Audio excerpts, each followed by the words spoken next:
as a secure messaging, email, and just overall solution for businesses and individuals who care about privacy on the web. And with me is the CEO, Alain Ghiai, to talk about just how big cybersecurity is. I mean, we're hearing stories about China hackers targeting US states.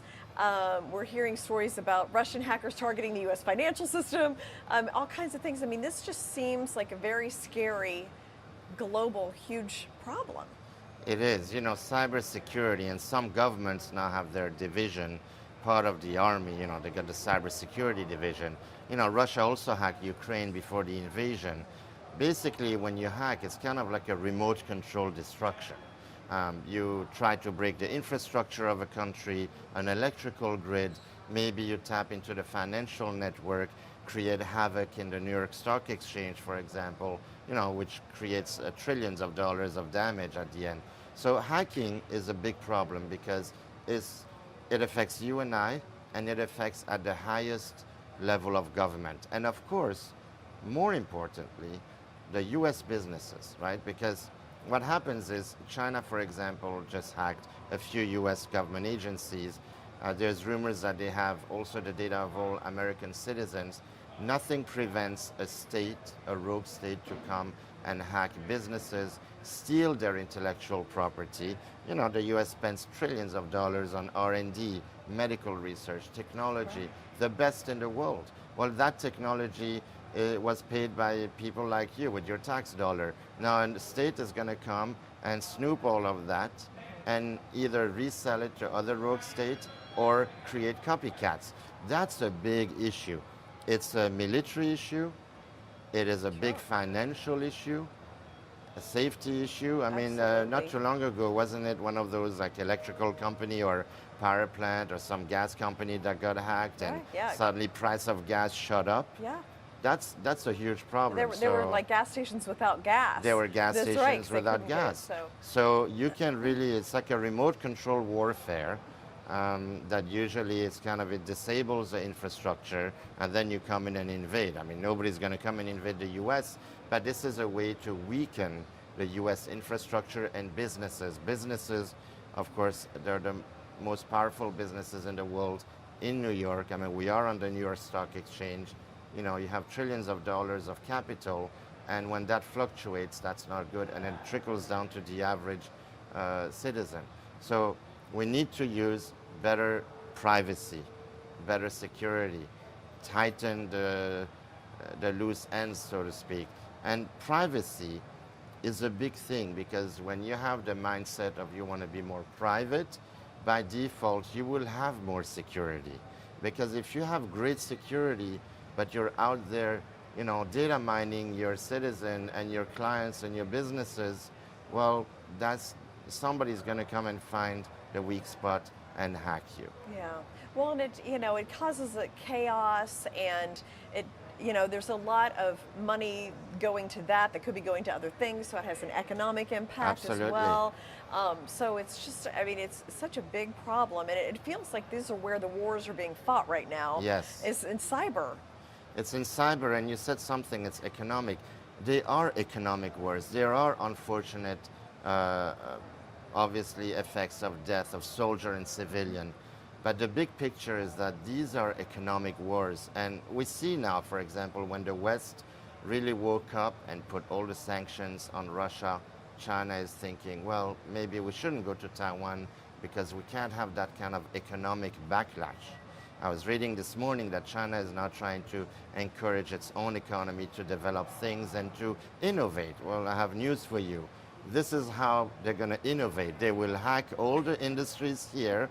They're going to take what they, because it is open knowledge that when you have US companies or non-US, when they come to China, part of the condition is you have to license the tech to them. And there was resistance in that in many US companies.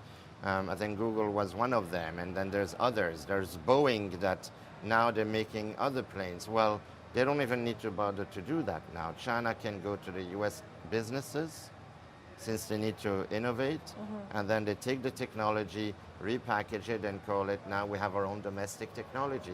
It's much bigger than we think. So everybody needs to do an effort. We all need to pay more attention to our privacy, our security. Businesses need to spend the money to do it. And if you're a small business, you know, you can come to a company like us. I mean, we're here to protect Americans and their businesses. You don't have an IT department, but you can buy Sekur for $15 a month, and you got your email, you got your messenger, you can do like your backup, all of that, and it costs you maybe $30, $40 a month for the whole package, and then you're set, right? So it It's doesn't insurance. cost a lot. It's insurance, and it's, I think businesses need to be more proactive and not just listen to the IT consultant out there. That certainly hasn't worked so far. And IT consultants need to be more open about other ways to bring privacy and security for businesses. And that's kind of, and regular citizens like you and I, well, you know, we should have less social media footprint and try to use sometime a paid service if you have a sensitive information. You're gonna email your tax return, you're gonna email maybe something or whatever.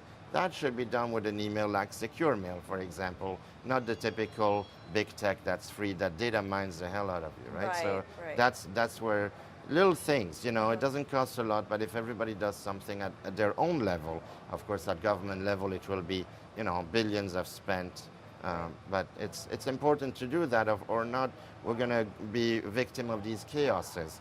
And then when the stock market crashes because somebody manipulated the price of corn, the average person that barely makes, and you know, they have barely enough money for paycheck by paycheck, and they have their savings and their 401k, when that goes down 50%, that affects everyone. So these are economic wars that we're fighting because hacking has created that sort of thing.